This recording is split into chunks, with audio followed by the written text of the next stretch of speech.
We move into our next segment talking about America's direction, and let's start by talking about race. The share of Americans who say race relations are bad in this country is the highest it's been in decades, much of it amplified by shootings of African Americans by police, as we've seen recently in Charlotte and Tulsa. Race has been a big issue in this campaign, and one of you is going to have to bridge a very wide and bitter gap. So how do you heal the divide? Secretary Clinton, you get 2 minutes on this. Well, you're right. Race remains a significant challenge in our country. Unfortunately, race still determines too much, often determines where people live, determines what kind of education in their public schools they can get, and yes, it determines how they're treated in the criminal justice system. We've just seen those two tragic examples in both Tulsa and Charlotte. And we've got to do several things at the same time. We have to restore trust between communities and the police. We have to work to make sure that our police are using the best training, the best techniques, that they're well prepared to use force only when necessary. Everyone should be respected by the law, and everyone should respect the law. Right now, that's not the case in a lot of our neighborhoods. So I have, ever since the first day of my campaign, called for criminal justice reform. I've laid out a platform that I think would begin to remedy some of the problems we have in the criminal justice system. But we also have to recognize, in addition to the challenges that we face with policing, there are so many good, brave police officers who equally want reform. So we have to bring communities together in order to begin working on that as a mutual goal. And we've got to get guns out of the hands of people who should not have them. The gun epidemic is the leading cause of death of young African American men, more than the next 9 causes put together. So we have to do 2 things, as I said. We have to restore trust. We have to work with the police. We have to make sure they respect the communities and the communities respect them.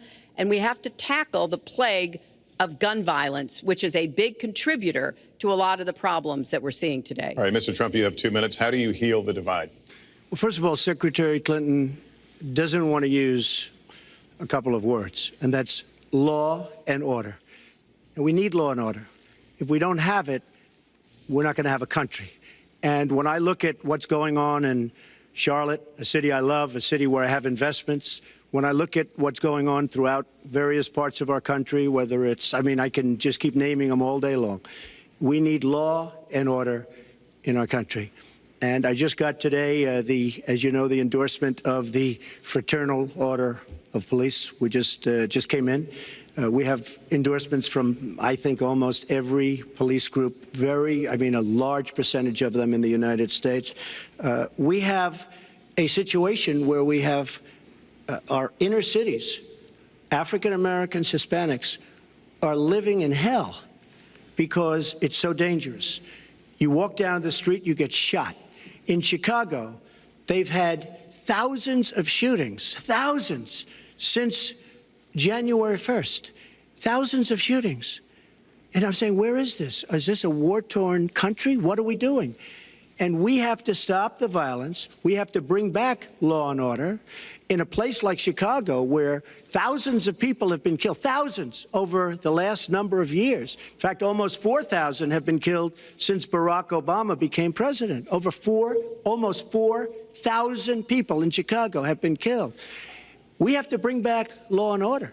Now, whether or not in a place like Chicago you do stop and frisk, which worked very well, Mayor Giuliani is here, it worked very well in New York, it brought the crime rate way down. But you take the gun away from criminals that shouldn't be having it. We have gangs roaming the street, and in many cases, they're illegally here, illegal immigrants, and they have guns, and they shoot people. And we have to be very strong, and we have to be very vigilant. We have to know what we're doing.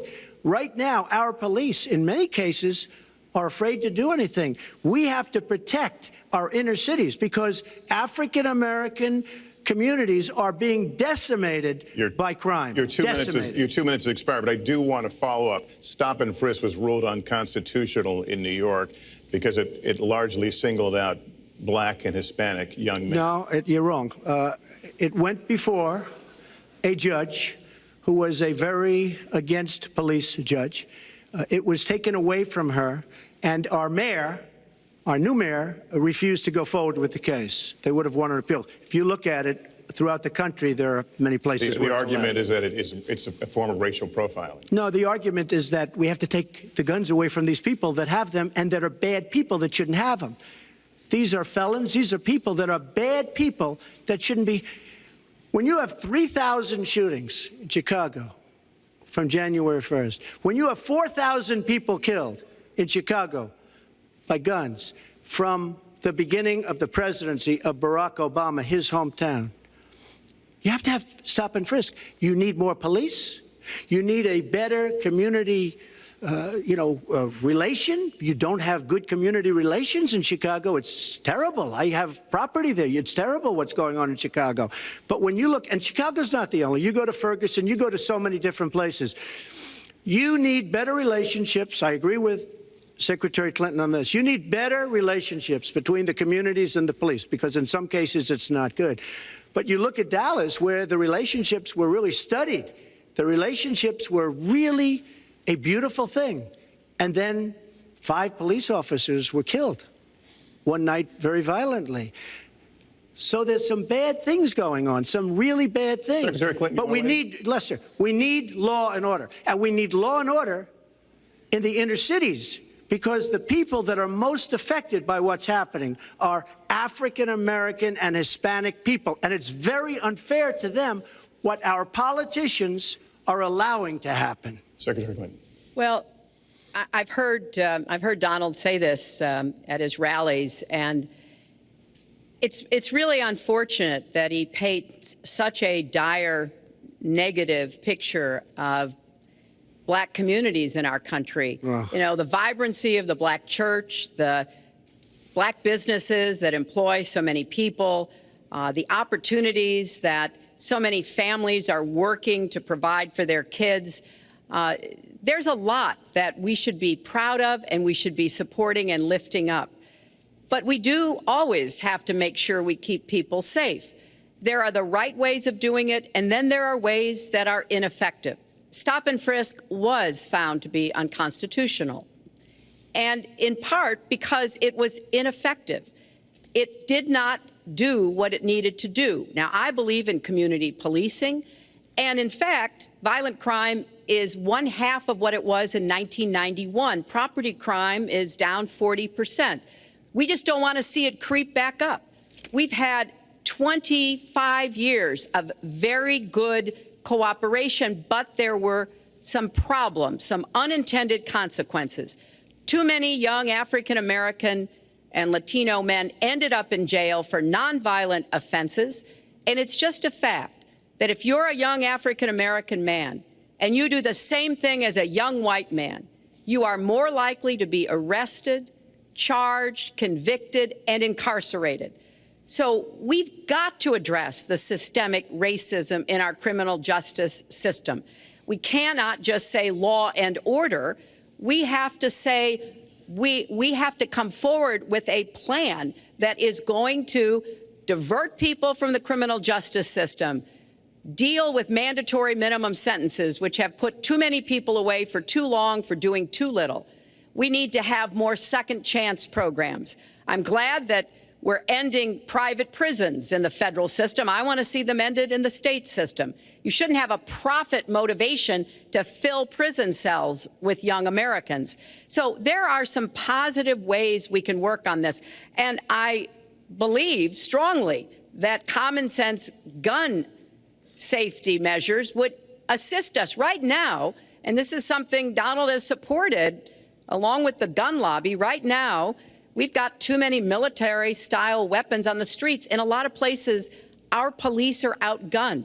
We need comprehensive background checks, and we need to keep guns out of the hands of those who will do harm, and we finally need to pass a prohibition on anyone who's on the terrorist watch list from being able to buy a gun in our country. If you're too dangerous to fly, you are too dangerous to buy a gun. So there are things we can do, and we ought to do it in a bipartisan way. Secretary Clinton, last week you said we've got to do everything possible to improve policing, to go right at implicit bias. Do you believe that police are implicitly biased against black people? Lester, I think implicit bias is a problem for everyone, not just police. I think, unfortunately, too many of us in our great country jump to conclusions about each other. And therefore, I think we need all of us to be asking hard questions about, why am I feeling this way? But when it comes to policing, since it can have literally fatal consequences, I have said in my first budget we would put money into that budget to help us deal with implicit bias by retraining a lot of our police officers. I've met with a group of very distinguished, experienced police chiefs a few weeks ago. They admit it's an issue. They've got a lot of concerns. Mental health is one of the biggest concerns because now police are having to handle a lot of really difficult mental health problems on the street. They want support. They want more training. They want more assistance. And I think the federal government could be in a position where we would offer and provide that. I'd like to respond. Please. First of all, I agree, and a lot of people, even within my own party, want to give certain rights to people on watch lists and no-fly lists. I agree with you. When a person is on a watch list or a no-fly list, and I have the endorsement of the NRA, which I'm very proud of. These are very, very good people, and they're protecting the Second Amendment. But I think we have to look very strongly at no-fly lists and watch lists. And when people are on there, even if they shouldn't be on there, we'll help them. We'll help them legally. We'll help them get off. But I tend to agree with that quite strongly. I do want to bring up the fact that you were the one that brought up the word super predator about young black youth. And that's a term that I think was it's been horribly met, as you know. I think you've apologized for it. But I think it was a terrible thing to say. And when it comes to stop and frisk, you're talking about taking guns away. Well, I'm talking about taking guns away from gangs and people that use them. And I really don't think you disagree with me on this, if you want to know the truth. I think maybe there's a political reason why you can't say it, but I really don't believe. In New York City, stop and frisk, we had 2,200 murders, and stop and frisk brought it down to 500 murders. 500 murders is a lot of murders. Hard to believe. 500 is like supposed to be good. But we went from 2,200 to 500, and it was continued on by Mayor Bloomberg, and it was terminated by current mayor. But stop and frisk had a tremendous impact on the safety of New York City, tremendous beyond belief. So when you say it has no impact, it really did. It had a very, very big impact. Well, it's also fair to say, if we're going to talk about mayors, that under the current mayor, crime has continued to drop, including murders. So there you're is. Wrong. You're wrong. No, I'm not. Murders are up. All right, you'll check New York has done an excellent job, and I give credit. I give credit across the board, going back to mayors, to police chiefs, because it has worked, and other communities need to come together to do what will work as well.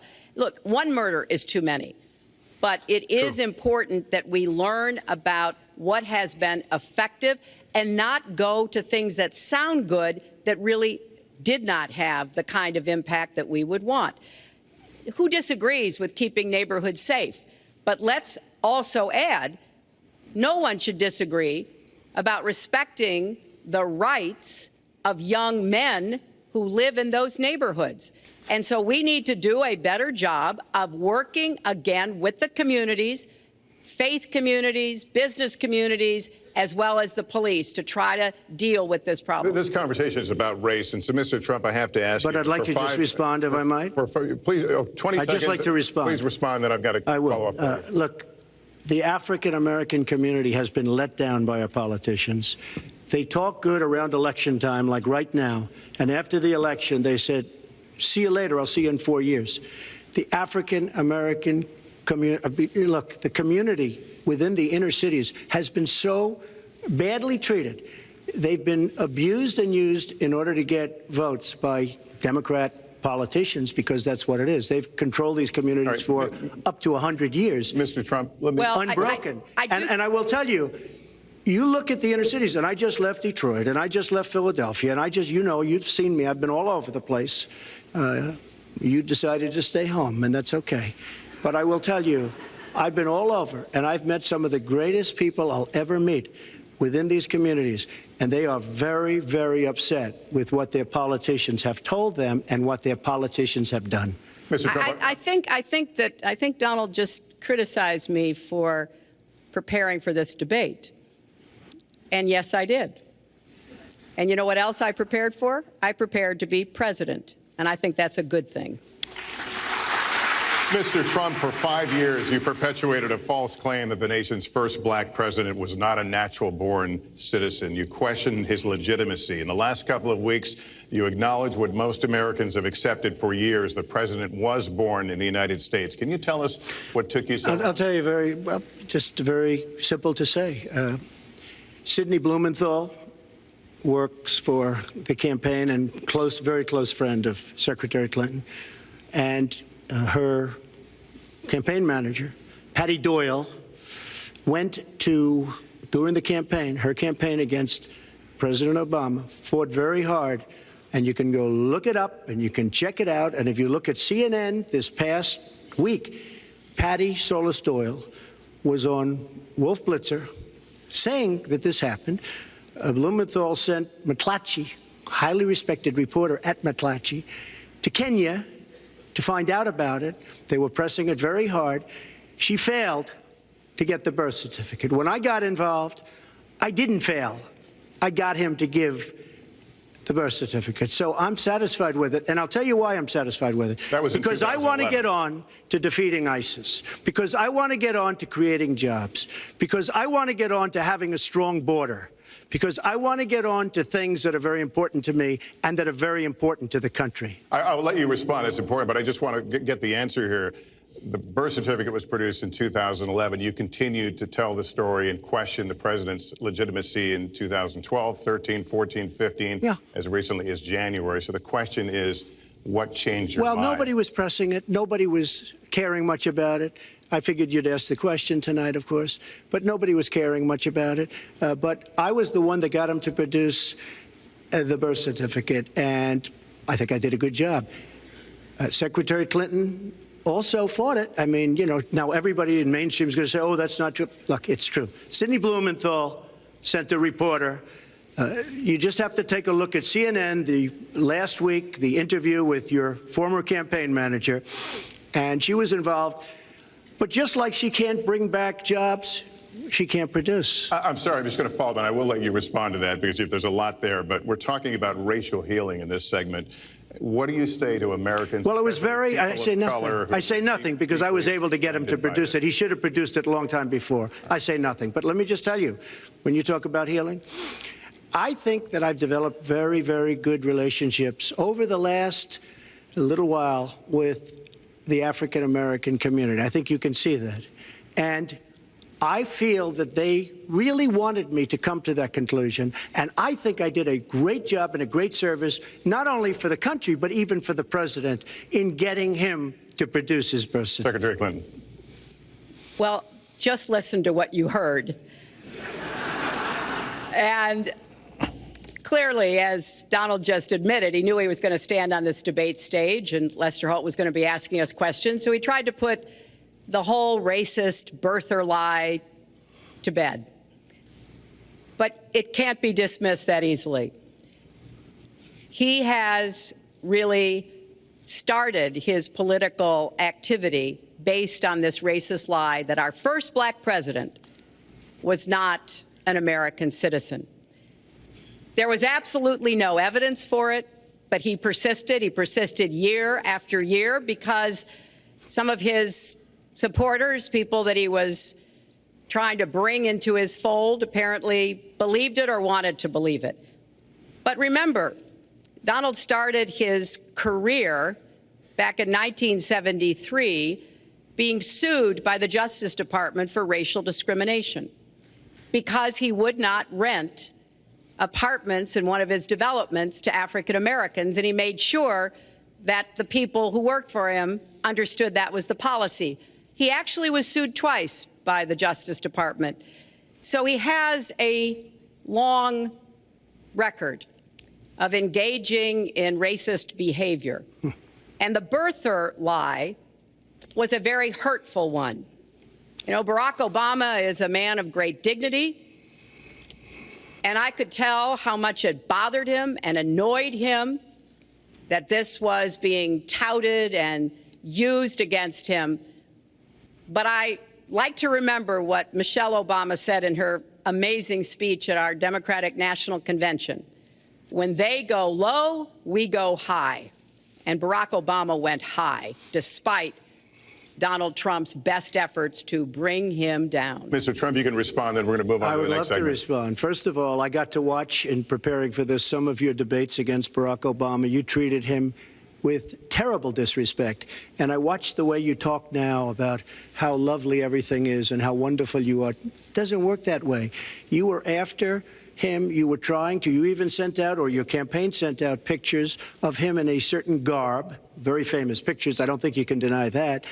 But just last week, your campaign manager said it was true. So when you try to act holier than thou, it really doesn't work. It really doesn't. Now, as far as the lawsuit, yes, when I was very young, I went into my father's company, had a real estate company in Brooklyn and Queens, and we, along with many, many other companies throughout the country, it was a federal lawsuit, were sued.